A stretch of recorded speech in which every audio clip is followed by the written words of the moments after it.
Hello, and welcome to another episode of Let's Talk About Shh. This podcast, of course, is aimed to help you navigate relationships, maximize your pleasure, and get the most out of your sex life. Each week, we cover different topics related to the full spectrum of sexuality, romance, love, and sexual health. My name is Tila. I'm a sex educator, relationship expert, and published author. People often ask me why I choose to get into sex ed, and it's because talking about sexuality is my favorite topic. It is so taboo for so many people, and it doesn't need to be.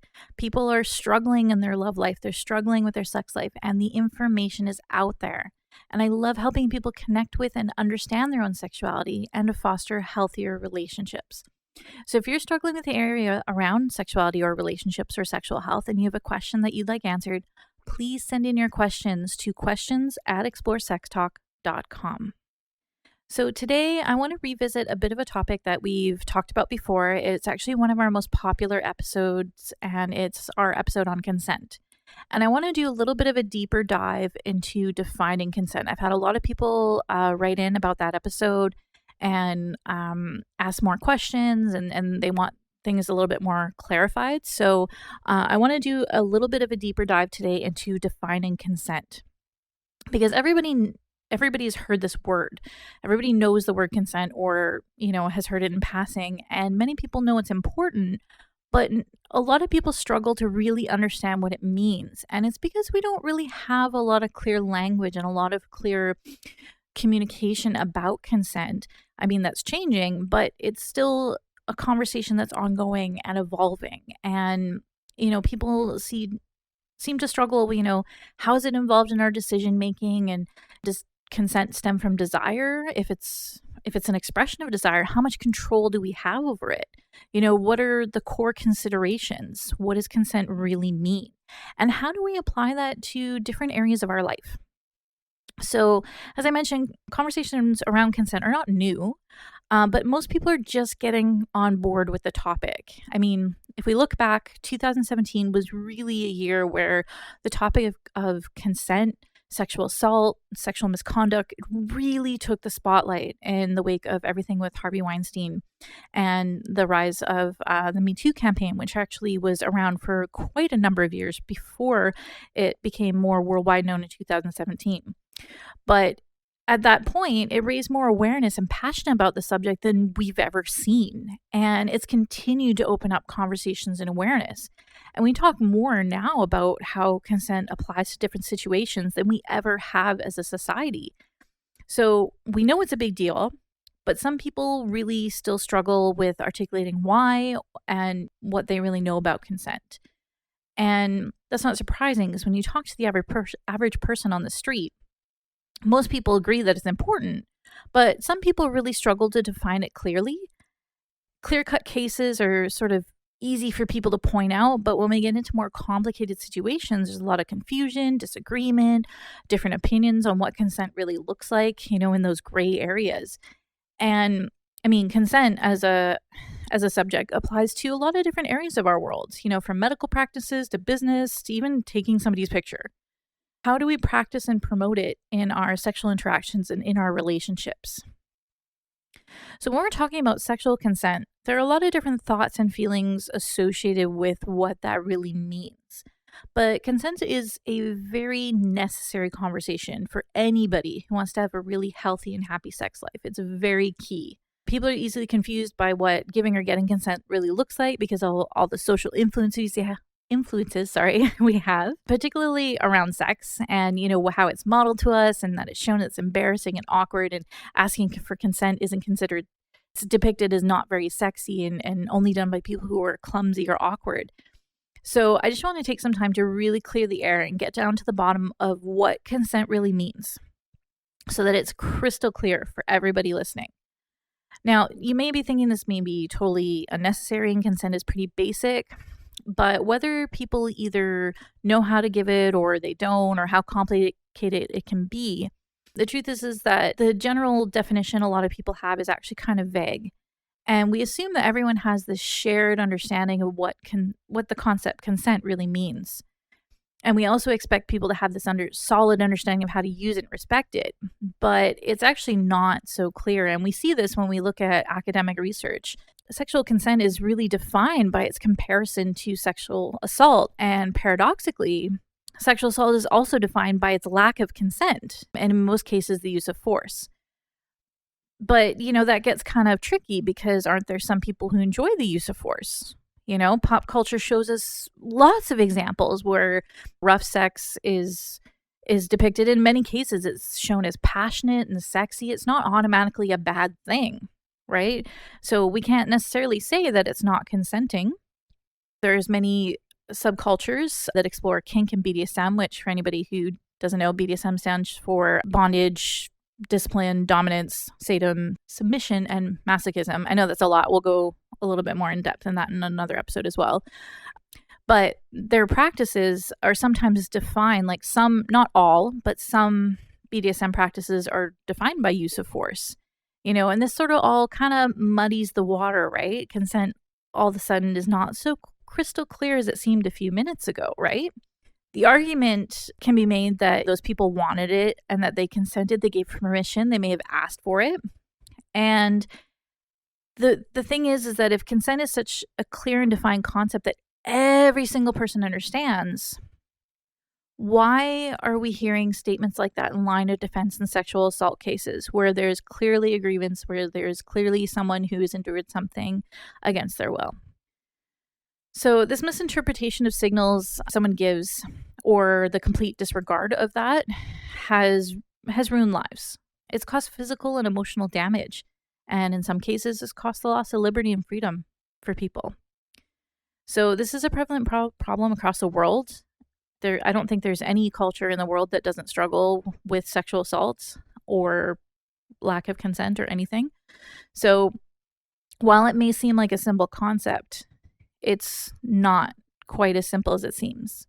And it's that clear lack of understanding that has led to a lot of these problems. And this is why defining it and taking the idea of what sexual consent is and what it means and how to use it is so crucial, because it's the first step to making sure that we're asserting proper boundaries, to making sure that we're communicating clearly. It's very important stuff. So to make the idea of sexual consent clear, we really need to define what is involved in our decision to give it. I mean, consent cannot be defined only by desire. It is way too complicated for that. Desire is a huge part of it, and it's what most of us think motivates people to consent. But the truth is that consent is kind of a bit separate from desire, because people can consent to activities that they actually have zero desire to do. So whether or not you're okay for something to happen, it really comes from an internal decision about what you want to do and that external expression of that decision. So you may internally wish to do something, but you also may have a list of reasons why you decide you're not going to do it, or vice versa. So let's put this into example to make it a little easier. So say you've decided that it's time that you start taking better care of yourself. And so you do your research, you look at your life habits, and you make the decision that your very first step to a healthier life is you're going to stop eating French fries. You look at your diet, you eat too much French fries. And, as it turns out, French fries, not very good for your health. So you've decided not to eat them.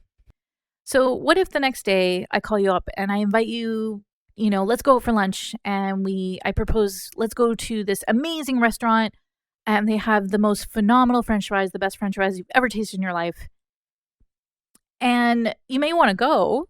Your mouth may even begin to water as you imagine eating those delicious fries. But then you remember your health goals and you remember your decision that, no, you want to take better care of yourself. And in the long run, that's more important than this momentary eating of French fries, this momentary satisfaction. So you decline. You say, you know what, I don't think that's really a good idea. I'm not going to go. You decide not to give your consent to go to this place or to eat those fries. So then what if I offer to bring over some fries and bake them at home? They're not deep fried. They're so much better for your health. It's a compromise, right? And at this point, you might even agree with me. You might concede that they're healthier than deep fried ones, but you still think it's best if you avoid it because you've made this decision that your first step towards a healthier life is not going to be eat French fries. So you still you still decide not to give your consent, even though you may badly want to eat those fries. So we make decisions about engaging in certain activities with others all the time. And our desire for something is never taken as a total decision of what we are consenting to do in other areas. This is pretty much the same for sex. You can't count desire as the only thing. So if desire isn't foundation for consent, what is? And the reality is that consent is not made up of one core thing. It's actually made up of several really important ones. So the first one is choice. Choice is really the crux that consent hinges on. So what does inform our choice?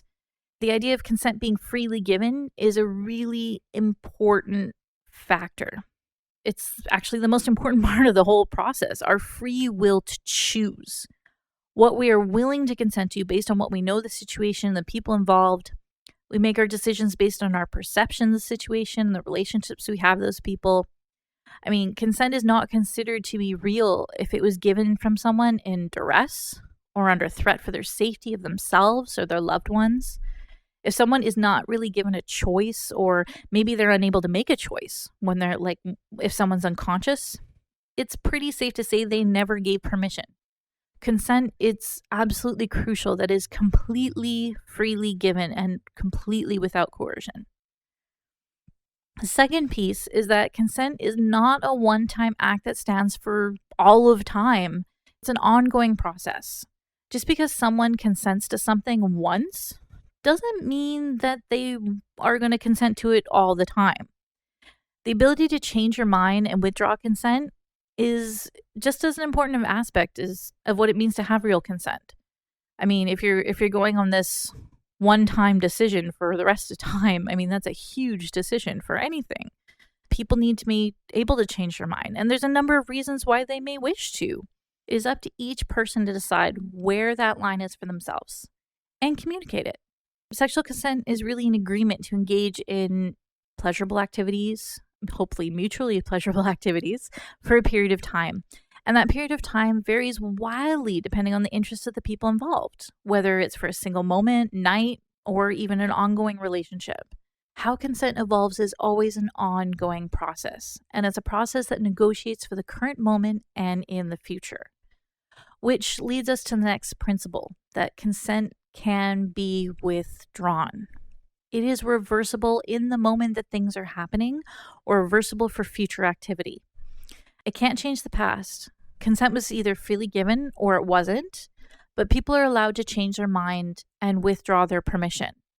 To give an example, if two people maybe decided to go out and play a game of racquetball, and one person was deciding that maybe they didn't really enjoy the game, they didn't want to play again, we would not consider it acceptable for that second person to be mad about it. People are allowed to change their minds. And this can happen even in the middle of something they've already agreed to. Like, what if one of the people who agreed to go play racquetball, but then they realized they really weren't enjoying the game? Maybe their mood changed, maybe they got an upset stomach, they weren't feeling well, or maybe they just didn't really enjoy how competitive or non-competitive the other player was being. They still have a choice to stop playing the game. This is true when we're talking about sex as well. Just because two people may agree to have sex doesn't mean that either of them should expect that the other person will again, just because they said they would in the past. And if somebody decides to stop or withdraw their consent after giving it, that still needs to be respected. I mean, sure, it can be upsetting if the other person was enjoying it and really into what was happening, but at the end of the day, their enjoyment should not take priority over the discomfort of someone else. If somebody wants to stop, maybe they've been triggered by past trauma, maybe they're experiencing pain for some reason. You can't just expect them to endure it just because the other person is enjoying that moment. The third and fourth principles of consent require it to be informed and specific. So in order for a person to consent, they must be able to understand what they're agreeing to and be aware of potential risks. So when I'm talking about specific, I mean, you can't make an informed choice if you don't have all the facts. Before you participate in an activity, a sexual activity, or any kind of activity really, you should have a good idea of what you're agreeing to. You should be able to articulate how far it will go and what's going to occur. At what point does that line of consent end? And you should know that for yourself and for your partner. You should know who's going to be involved. I mean, are you going to be having sex with just one person or more than one? Is consent different for each activity for each person? Part of making an informed choice is the ability to be specific about the details and be clear about what you're consenting to and at what points does the consent end. What are you not interested in, right? It may feel strange to negotiate so much before jumping into it, but only if you're not used to it, realistically. The reality is that it's not so strange at all, as this is the same concept. This is absolutely the same as when we talk about other areas of consent that aren't sexual. Like, you would not expect someone to agree to bungee jumping without giving the opportunity to consider the risks and ask questions about safety and, know how it's going to go. Any type of surgery would not be performed without giving a full description of risks and potential outcomes for the patient. A person who freely chooses, knowing what harm could be involved, that is what is considered consenting. The fifth and final principle of consent is enthusiasm. So this is where our desire really factors into consent and should really shine through. When it comes to sexual consent, our permission should be enthusiastic and easy to see. I mean, would you rather hear, okay, yeah, I guess we can have sex? Or, dear God, fuck me now? Looking at those two phrases, both communicate consent, but the latter sounds a lot more excited and enthusiastic, right? It's a clear indication that there's some strong interest and desire. And ideally, we should desire to participate in activities that we're consenting to. If we are eager to participate, we will be engaged with our partner during sex, and it will be a much more satisfying experience for everybody involved. If someone is laying stiff and uncomfortable, it should be a sign that something could not be right, and it's a really good time to check in and see where your partner is at. Enthusiasm really should be part of the whole experience. So, wrapping up, what is sexual consent? And I like to boil it down to this definition. It is the informed and aware personal choice that someone makes and communicates over what does and does not happen to their own body, regardless of any desires felt or perceived. And sort of going back to the whole idea about French fries, maybe some types of fries are good for our health and well-being. And maybe we should consider keeping some fries in our life, because at the end of the day, consent is freely given, reversible, informed, enthusiastic, and specific. So if you ever have a hard time remembering what makes up consent, just think of the acronym FRIES: freely given, reversible, informed, enthusiastic, and specific. The concept of consent is relatively simple. It's the perceptions that people have around consent and how to practice it that makes it complicated. But this episode's going on quite long today, so that's all we're going to cover today. Thank you so much for everyone who tuned in for this episode and sent in your questions, asking for more clarification from our past episode. Don't forget, if you have any questions that you'd like answered, feel free to send those in to questions@exploresextalk.com. I love to hear your questions, your thoughts, your comments. It's great to hear your emails, hear your emails. It's great to read your emails, getting your guys' feedback on Let's Talk About I always love to hear from you guys, so don't be shy. Also, if you enjoyed this episode, hit that subscribe button, like it, share it, recommend it to someone. And I look forward to seeing you all next week for another great episode. And of course, in the meantime, please stay safe and stay sexy.